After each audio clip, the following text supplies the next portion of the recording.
안녕하세요. 봉입니다. 11월 7일 화요일 오전 7시 28분입니다. 미국 증시는 급등을 했죠. 그래서 저항권이라고 말씀드렸는데 그럼에도 불구하고 0.3% 반등 마감했습니다. 환율은 1,300원에서 1,299원으로 추가 하락했습니다. 어제 외국인이 국내 주식을 1조 1천억 정도 매수했는데요. 공매도 제한과 별도로 외국인이 오늘 또 국내 주식과 선물을 사주느냐, 이게 중요하겠습니다. 오늘의 관심 업종 및 종목입니다.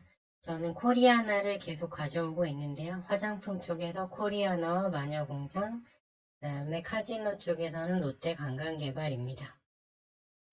그리고 로봇에서는 대동기어와 대동정도를 일단 후보로 놓고 볼 생각이고요. UAM 드론 전시회가 내일 있습니다. 오늘은 인공지능 관련 또 일정이 있죠. 그래서 이거를 반영을 해줄지는 모르겠지만 일단 그렇습니다. 일단은 해외 증시 마감 잠깐 살펴보고 국내 증시 바로 확인해 볼게요. 일단 국채금리가 10년물 국채금리가 좀 올라왔습니다. 하지만 많이 하락을 한 후에 이제 약간의 기술적 반등 정도로 이해하고 있습니다.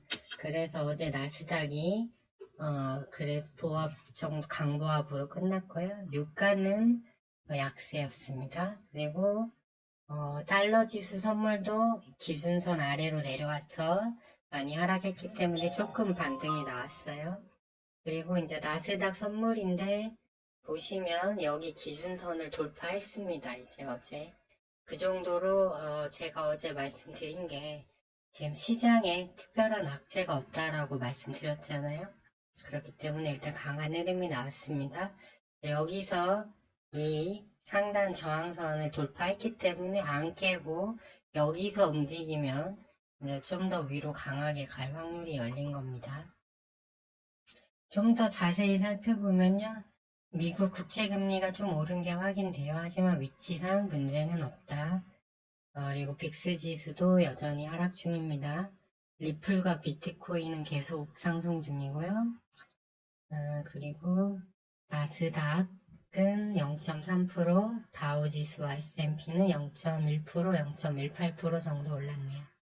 그리고 이제 빅테크로 보면 미국 2차전지 대표주 알버말이 6.66% 하락이 나왔고 테슬라도 소폭 하락했고 필라델피아 반도체 지수도 소폭 하락했어요. 어제는 빅테크 위주로 미국장이 올랐거든요. 일부 바이오 종목하고 그렇기 때문에 일단은 이런 흐름으로 끝났습니다. 국내 증시를 보시면 선물 일간 차트예요. 이 저항 라인을 완전히 돌파를 해버렸죠.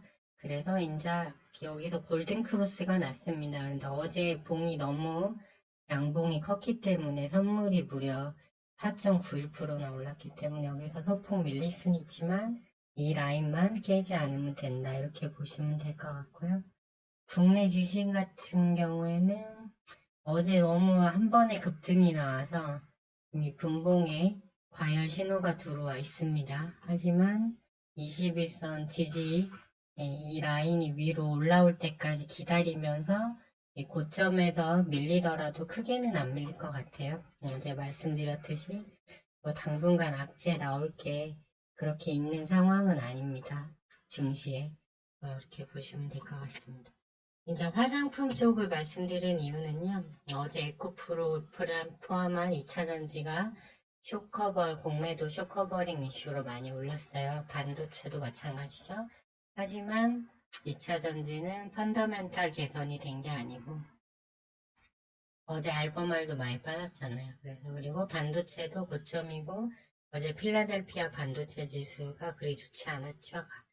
그리고 많이 올랐어요. 이미 바이오까지는.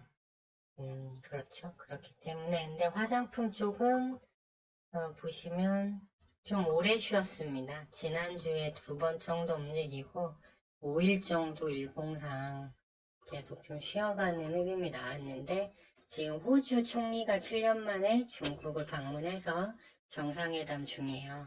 그 전에는 계속 싸웠었는데, 이제 지금 좀 그런 분위기고, APK가 11일부터 17일인데 10일부터 12일까지 중국 재무 류어 부총리와 옐런 의장이 3일간 또 회의를 하기로 한다고 어제 확정돼서 나왔습니다. 그렇기 때문에 미중 정상회담으로 가는 거는 이제 거의 확률이 점점 높아지고 있고요.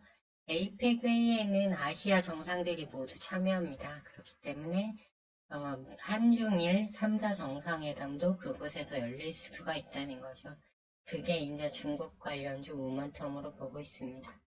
롯데관광개발은 쇼커버링 받으면서 어제 시간에도 한 1.1% 올랐습니다. 하지만 요거는 조금 내려왔을 때 잡는 게 좋을 것 같긴 해요.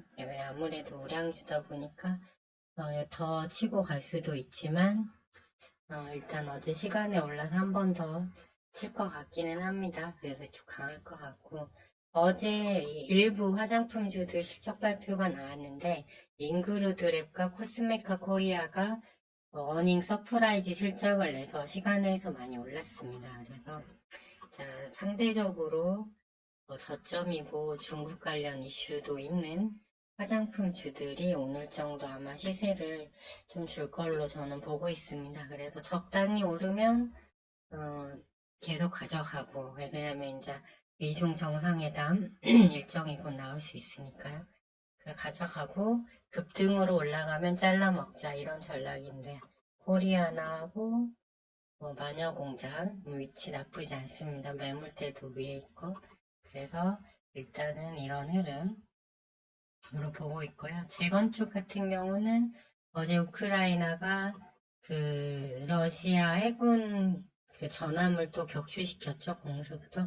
그리고 추가적인 뉴스가 나오지 않았기 때문에 일단은 오늘은 그렇게 강하지는 않을 것 같습니다. 하지만 좀 기다려야겠고요. 기타 소형 섹터들은 특별히 자리가 이렇게 좋아 보이는 그런 종목들이 없어 보여요. 그리고 어제 코어라인 소프트와 뷰노, 의료, 인공지능 AI 테마가 시간에서 상승이 좀 나왔습니다. 그래서 이쪽이 조금 한 번 더 움직일 가능성이 좀 있어 보여요. 하지만 이쪽은 어느 정도 이제 올라온 가격이기 때문에 단타 잘 하시는 분들만 해야겠고요. 레인보우 로보틱스도 많이 올랐죠, 여기서. 근데 만일 여기서 레인보우 로보틱스하고 두산 로보틱스가 있는데, 오늘 두산 로보틱스가 주 지분을 보유하고 있는 두산 머티리얼스 이제 청약이 일반인 청약이 시작됩니다. 기관들은 많이 참여를 안 했다고 해요.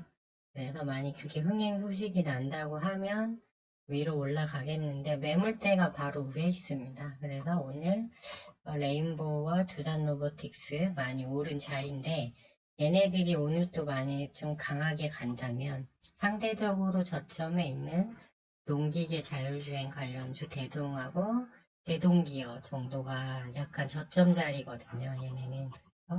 이쪽 정도는 한번 관심 있게 볼만하지 않나. 그래서 저의 전략은 오늘 화장품 관련주 갖고 있는 거 대응하고 상황 봐서 로봇주 강세다 싶으면 상대적으로 저쯤에 있는 대동과 대동기어를 살짝 모아가는 전략으로 일단은 스케줄을 짰습니다. 이 정도 참고하시면 될 것 같고요. 이제 미중 정상회담이 확정이 되면 이후에 또 증시의 호재입니다. 그래서 미국장도 밑으로 더 밀리지 않을 확률이 좀 높아지겠죠. 네, 어제 하도 코스피 코스닥이 급등해서 이제 그쪽 어제 상승을 주조했던 애들은 좀 쉬어가면서 지수가 소폭 눌릴 수는 있겠지만 그래도 오늘 또 갈 섹터는 갈 걸로 보고 있어요. 그래서 오늘은 일단 양자컴하고 6G 인공지능 이슈가 있는데 어제 폴라리스 오피스 정도가 시간에서 3.3%, 마음 AI 1%, 이렇게 올랐습니다. 이쪽이 인공지능 쪽이. 그래서 인공지능 쪽도 상대적으로 좀 어떻게 한번 눌려주면 좋은데 그쵸. 한번 확 더 눌려주면 N자형으로 기다리면 되는데 가격이 그렇게 어떻게 폴라리스 오피스는 그래도 좀 잡아볼 만한데 나머지는 좀 많이 올라온 자리예요. 그러니까 그 정도 참고하셔서 오늘 또 좋은 매매하셨으면 좋겠습니다. 좀 영상이 길어졌네요. 네, 오늘 또 모두 성공 투자하시고요. 시청해 주셔서 감사합니다.